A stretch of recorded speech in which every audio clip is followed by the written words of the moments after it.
बहुत सारे लोग हमसे आके एक सवाल करते हैं कि ब्रेकअप से कैसे निकले।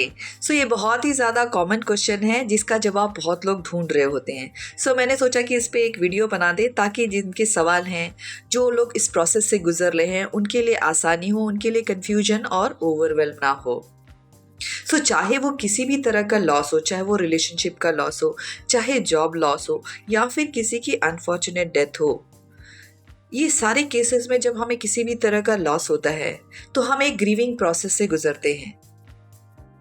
किसी को इस प्रोसेस में, क्योंकि ये प्रोसेस थोड़ा सा ओवरवेलमिंग होता है, दुखदाई होता है, तो किसी को 1 हफ्ते भी लग सकते हैं, किसी को 2-2 साल भी लग सकते हैं। क्या होता है इस ग्रीविंग प्रोसेस में, मैं एक एक स्टेप करके समझाऊंगी ताकि कोई कंफ्यूजन ना रहे, कोई ओवरवेल्म ना रहे कि मैं कहाँ हूँ, मैं क्या कर रहा हूँ, मैं कब इससे छुटकारा मुझे मिलेगा, कब मैं हील होऊंगा, कब मेरे अंदर ये जो इमोशंस जो आ रहे हैं वो कम होंगे, हील होंगे, कैसे मैं इस सिचुएशन से निकल पाऊंगा। उसके लिए बहुत ज़रूरी है इस स्टेज को समझना कि ग्रीविंग के क्या क्या स्टेज होते हैं। कुबेर रॉस ने बहुत अच्छे से ये ग्रीविंग साइकिल समझाई है। मैं ब्रीफली आपको छोटा छोटा बताती हूँ और हीलिंग प्रोसेस भी बताऊंगी कि कैसे हर एक स्टेज में कैसे हील कर सकते हैं। जो पहला स्टेज है वो है डिनायल का स्टेज। जब हमारे साथ कोई भी घटना घटती है, किसी भी तरह का लॉस होता है, तो हम बिलीव ही नहीं कर पाते कि वो घटना घट चुकी है। तो हम बहुत डिनायल में रहते हैं। बहुत सारे लोग डिनायल में रहते हैं, शॉक में रहते हैं, कंफ्यूजन में रहते हैं। अरे ये क्या हो गया, मैंने मानने के लिए माइंड तैयार ही नहीं होता कि ऐसा कुछ हो चुका है। तो उस स्टेज में हम क्या कर सकते हैं, उस कंफ्यूजन और उस शॉक की स्टेट में हम EFT कर सकते हैं। EFT क्या होता है, मैंने एक वीडियो में बताया है। EFT होता है इमोशनल फ्रीडम टेक्निक, जिसमें कुछ बॉडी में कुछ एक्यूप्रेशर पॉइंट्स होते हैं। जैसे ये कराटे चॉप है, फ्लैशी पॉइंट, यहाँ पे हम टैप करते हैं और इमोशनल चार्ज निकालते हैं। क्योंकि हमारे अंदर अब इमोशन सेट हो चुका है उस घटना से, अब उसको रिलीज करना है, उसकी चार्ज को रिलीज करना, उसके इफेक्ट को रिलीज करना है। तो ये EFT टेक्निक बहुत ही फायदेमंद है। जो सेकेंड स्टेज है वो है बहुत ही ज़्यादा डेंजरस कह सकते हैं उसको, वो होते हैं एंगर की स्टेज। जब धीरे धीरे हम मानने की कोशिश करते हैं कि नहीं ये हो चुका है, तब हम सोचते हैं कि ये मेरे साथ क्यों हुआ, मैंने किसी का क्या बिगाड़ा था, मैं तो सबके साथ अच्छा करता था, फिर भी मेरे साथ ये क्यों हो गया। तब हम शिफ्ट करने की कोशिश करते हैं ब्लेम। किसी इंसान के ऊपर कर सकते हैं, भगवान के ऊपर भी कर सकते हैं कि भगवान ने मेरे साथ ऐसा क्यों किया, मैंने किसी का क्या बिगाड़ा था।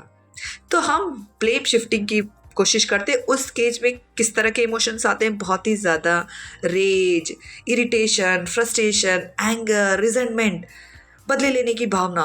तो इस तरह के जब इमोशंस आते हैं हमारे अंदर कि हमें लगता है कि किसके ऊपर बम फोड़ें, किसको बलि का बकरा बनाएं, हमारे साथ जो ये घटना घटी है उसका कौन जिम्मेदार है। तो उस स्टेज में हीलिंग प्रोसेस में क्या कर सकते हैं, ये बहुत ही इंपॉर्टेंट है। EFT तो करना ही है, रिलीज करना है वो चार्ज जो हमारा अंदर है। सेकेंड जो बहुत ही इंपॉर्टेंट है वो है लेट गो। लेट गो क्या होता है, पूरे जो इमोशंस हमारे हैं उसको निकालना, ब्लेम को निकालना। तो वो कैसे हम कर सकते हैं, होपोनोपोनो एक बहुत अच्छी टेक्निक है और ये प्रेयर है जिसके 4 कंपोनेंट्स है। पहला है I am sorry, please forgive me, thank you and I love you. ये होपोनोपोनो प्रेयर किस बहुत सारे YouTube चैनल में मिल जाएंगी।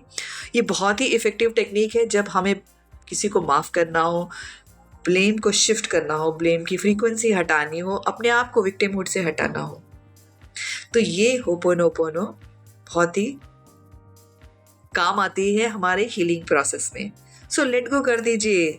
ब्लेम स्टेज है वो है बार्गेनिंग का स्टेज।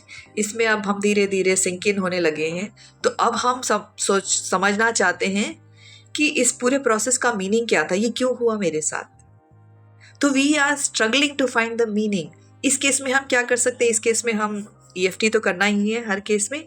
और जो सेकेंड बहुत इंपॉर्टेंट चीज़ है वो हमें करना है ग्राउंडिंग। ग्राउंडिंग क्या होती है, बहुत सारा नेचर में जाना, वॉक करना, नंगे पैर, बॉडी वर्क करना, जो भी हमारा बॉडी म्यूज़िक से रिलेटेड है, वाटर बॉडीज़ के पास जाना, मुंह धोना, पानी पीना, है ना, नेचर में ज़्यादा से ज़्यादा रहने की कोशिश करना, एंकर करना अपने आप को, ग्राउंड करना अपने आप को, क्योंकि इतना ज़्यादा ओवरवेल्म हो रहा है तो ग्राउंडिंग बहुत ज़रूरी है। जो 4th स्टेज है वो है डिप्रेशन की। सो धीरे धीरे जब हमें यकीन होने चला है कि ये चीज़ चली गई है हमारे पास से, ये लॉस हो चुका है, अब हमें लग रहा है कि अब हम कैसे डील करेंगे। सो होपलेसनेस होने लगती है, हेल्पलेसनेस होने लगती है, सैडनेस एक सिंक इन करने लगती है कि अब क्या होगा। ब्लेम ब्लेम तो सब हो गया, अब आगे क्या। तो जब बहुत ज़्यादा ये होने लगता है तो EFT तो बहुत ही कामगर है। जो सबसे ज़्यादा इम्पॉर्टेंट है वो है ग्रैटिट्यूड। इस पूरे ग्रीविंग प्रोसेस में जो सबसे ज़्यादा इम्पॉर्टेंट चीज़ है वो है ग्रैटिट्यूड। ग्रैटिट्यूड को नहीं छोड़ना है। जो चले गए हैं उनका भी धन्यवाद, जो आ गए हैं उनका भी धन्यवाद, जो हैं उनका भी धन्यवाद, हर चीज़ का धन्यवाद, हर चीज़ का ग्रैटिट्यूड। सेल्फ लव और ग्रैटिट्यूड सबसे ज़्यादा इम्पॉर्टेंट है इस स्टेज में, जब हम डिप्रेसिव स्टेज से गुजरते हैं, जब सैडनेस, लोनलीनेस से गुजरते हैं, तो ग्रैटिट्यूड करते हुए थकना नहीं। जो लास्ट स्टेज है वो एक्सेप्टेंस की है।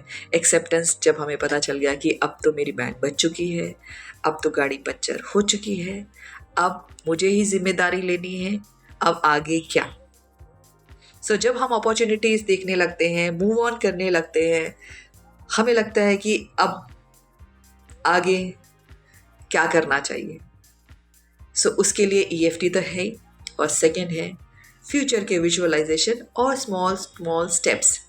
मूव ऑन के लिए छोटे छोटे स्टेप्स हर एक दिन हम लेना शुरू करेंगे और उसी को ही विजुअलाइज करना हम शुरू करेंगे। जो भी हमारे फ्यूचर की जो सिचुएशन है उससे हम कैसे डील करें, उसको एक विजुअलाइजेशन फॉर्म में, इसको फ्यूचर पेसिंग कहते हैं, वो हम धीरे धीरे करना शुरू कर दें। तो ये पूरा जो प्रोसेस है, जैसे मैंने कहा, किसी को 1 हफ्ते भी लग सकते हैं, किसी को 2-2 साल भी लग सकते हैं। लेकिन अगर आपको पता चल जाता है कि ये एक स्टेजेस इसमें इतने सारे होते हैं, तो आसानी होती है, हमें पता चलता है कि हम कहाँ हैं। ओवरवेल्म नहीं होता है कि कब यहाँ से निकलेंगे, क्या होगा, कब ये चीज़ें ख़त्म होंगी, कब मैं नॉर्मल होऊंगा, कब मेरे अंदर हीलिंग होगी। किसी ना किसी को ये इस तरह की हेल्प दे पाएंगे, जो भी आपके फैमिली मेम्बर या दोस्त या रिश्तेदार इस प्रोसेस से गुजर रहे हों, तो ज़रूर उनको एक सेल्फ कंपैशन दीजिए, एक